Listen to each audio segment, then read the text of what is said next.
И сегодня в Магассе прошло заседание Общественной палаты. Наряду с текущими вопросами деятельности обсудили недавнее решение руководства Ингушетии и Чеченской Республики. Определение границы между двумя субъектами, нарастающее давление в соцсетях на представителей СМИ и власти, распространение недостоверной информации касаемо территории субъектов в нашем следующем материале.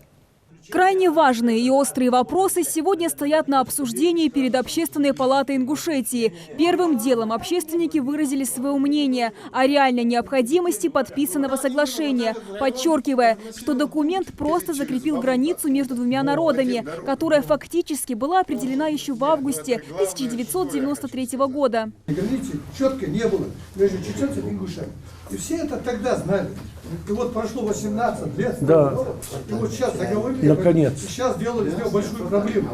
На самом деле не существовало никогда. Вот тот был на этой границе, он знает. А тот, кто не был никогда, он и не знает, что там было. Вот сколько человек там было, я вас уверяю, там не было человек с республики, 10% населения не было на этой границе. Да не было, я же говорю, я знаю. Что там находится. Вот сейчас и нефть там нашли, и соль нашли, и золото, и черти что там нашли. Да. И все это сейчас собираются делить. А вот руководитель ингушского отделения движения «Матери России» Лейла Амирханова обращает внимание на нарастающее давление в соцсетях, которое впоследствии может привести к расколу общества. По ее мнению, наибольшая агрессия исходит от лиц, которые уже давно не проживают на территории республики.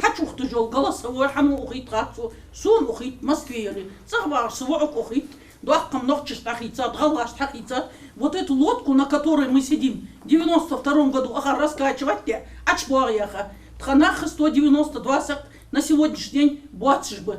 Я вместе кадинах быть яхас. Хамахит голосовой.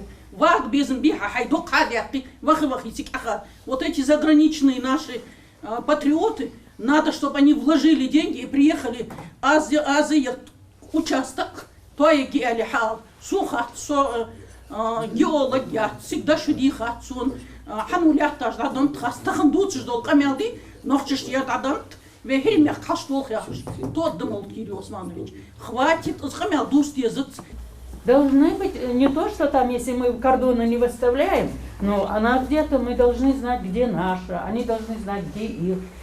Поэтому сейчас надо быть мудрее нам, не кричать в интернете, чтобы убивали, резали и так далее. Зачем это надо? Мы же цивилизованное общество, и мы должны сейчас цивилизованным путем решить этот вопрос. Нестабильность в информационном пространстве отметил и директор национальной телерадиокомпании «Ингушетия» Куреш Агасиев. Сегодня организовано давление на любого, кто сегодня говорит, что это сделано правильно. Мы не говорим, там отдано, не отдано, мы даже не говорим ни про нефть, ни про газ, ни про ископаемые, ни про воду не говорим, мы говорим просто, что сделано, границы нужны. Члены Общественной палаты едины во мнении, что подписанное соглашение, определяющее юридически оформленную границу, ляжет в основу дальнейшего развития и станет новым шагом на пути укрепления дружбы и единства. Правильно сейчас все говорится, мы должны быть едины. Едины с нашим президентом, с главой, едины с парламентом, едины между собой. Каждый может высказаться по-своему, поэтому, в общем, как сказать, резолюция у нас должна быть одна.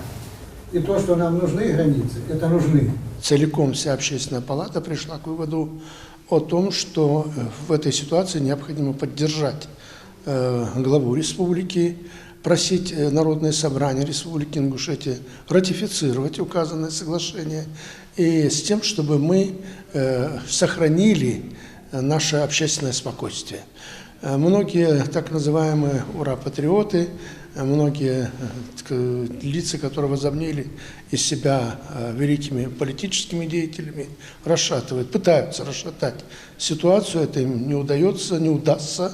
И поэтому мы считаем, что наша Общественная палата будет вот с сегодняшнего дня разъяснять суть проблемы, а эта суть многим просто неизвестна.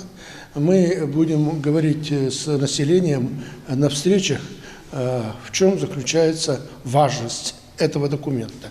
Работать с населением представители Общественной палаты начнут уже сейчас. Так подготовлен план мероприятий, нацеленный на конструктивный диалог с обществом. Амина Бокова, Новости 24.